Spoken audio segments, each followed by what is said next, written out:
صارنا اليوم نحكي على البرمة اللي هي تو فت 600 أكثر من 600 مليون بريل خرج من البرمة. هذه بركة، هذه 600 مليون بريل، هذه حط تونس بلاد أخرى. كي نشوف الحقول الأخرى كل 50 مليون بريل 100 مليون بريل، معناها ملي بدات اليوم تقول الفلوس هذه وين مشت، وتجي تشوف الميزانية ما تلقاهاش.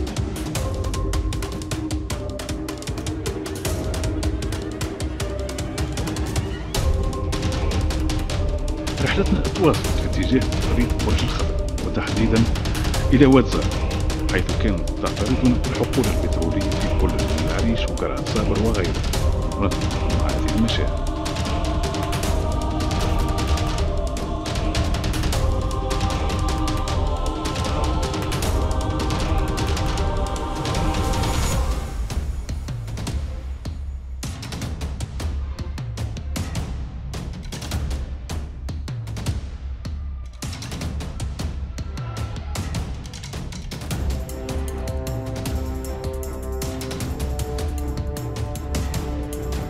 لا حديث عن الطاقة في تونس هذه الأيام سوى عن بئر النفط الجديدة التي تم استكشافها بمدينة الفوار من ولاية كبير.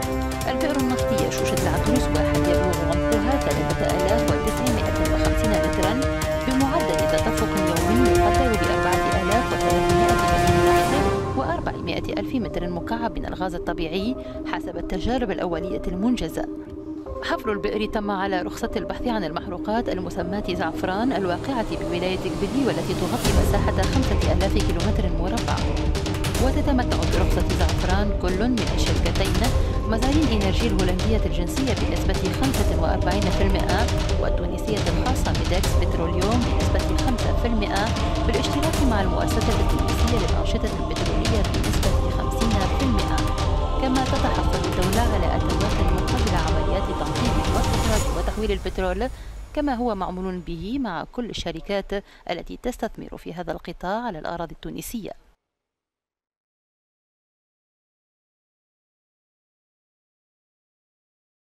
أما ملف البترول فهو لغز الألغاز في النهب والسلك، جبل من الجليد لا يظهر منه إلا القمة. أما ما خفي ويخفى فهو مهول، بل أن شركات التنقيب في حاجة اليوم إلى التنقيب عن تاريخه. أنوار اشتريت بأبخس الأثمان بيعت رخصها بأضعاف الأضعاف، وهذه الرخص نفسها التي تمنح لا يعطى بعضها إذا أخذ السيد فلان رشوة. أصحاب الرخص يمرون على الثقة والتشحيم والمقابيض تقطع في الخارج في مكان آمن بعيدا عن الضريبة. ثروات الأرض الباطنية سلمها من لا يملك إلى من لا يستحق، فيفتح الملف المتفجر الذي يعبق برائحة الغاز والبنزين. لدرجة أنه معناها باش يرهنوا حتى معناها السوسول نتاع تونس الكل باش يرهنوا شركات أجنبية وكلها في نطاق خوصص كل شيء، أنه آخر نسبه حتى الدافع والمدخرات تحت القاع الكل تصبح المعطيات الجنسية والمعطيات يد شركات أجنبية اللي احنا ما عادش نتحكموا في السوسول نتاعنا. المسح نتاع التراب خذيتوا شركة معينة؟ معناها عندهم اتفاقية مع شركة فرنسية CGG فيريتاس اللي هي باش تولي هي المكلفة بالمعطيات الجيولوجية نتاع تونس الكل. لهذا أنا رأى أنه يلزم الثورة هذه إذا ما تشملش قطاع كما قطاع ستيك ولا قطاع شو اسمه ليتاب ولا قطاع ديريكسيون جينيرال هذه الانرجي ولا قطاع اليمين كما اليمين اللي يسكروهم الكل اليمين وهما منتجين، فهمتني؟ وكما العمليات نتاع هذا الكل شكون يتحمل الخسائر هذه الكل اليوم؟ شكون يتحاسب؟ تصفي هالاملاك هذه يلزمها مده طويله وتقنيين كما كان نحكي زميلي باش نتمكنوا من جره الثروه هذه واضحه في اطارها للتصفيه والمصادره. نجم نقول لك حتى في البترول فيهم شكون تحصل على رخص نتاع استغلال نتاع استخراج بيو 6 شركات هو استجلبهم من هنا لتونس باش يستغلوا في الواحد، وهذا ملف ربما باش يكون عنده رعايه خاصه في الايام القادمه. هذه ممكن يخلصوا عليها معناها بالواحد بالعمله السبعه معناها فلوس البر هذه تنجم تكون فيها حتى موضوع عمولات البر وارد.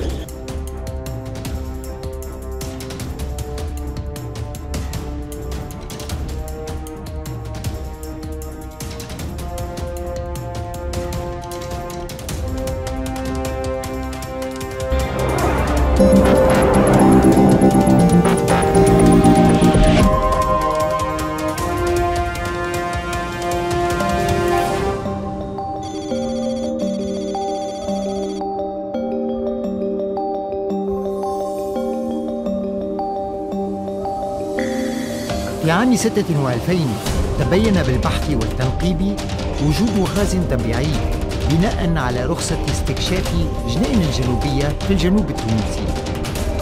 كشف برنامج التنقيب الزلزالي والحفر الاختباري أن الحقل يعد اكتشافاً مجدياً من الناحية التجارية، حيث يقدر محتواه بحوالي ما يقارب 64 مليون برميل من مكافئ النفط. يقع المكمن على عمق حوالي 4 كيلومترات تحت سطح الأرض وبامتداد 50 كيلومتراً أفقياً، حيث يختزن النفط في سلسلة من طبقات الحجر الرملي السيلوري على عمق مئات الأمتار. ويمثل هذا الاكتشاف بمفرده مزايا اقتصادية مهمة لتونس.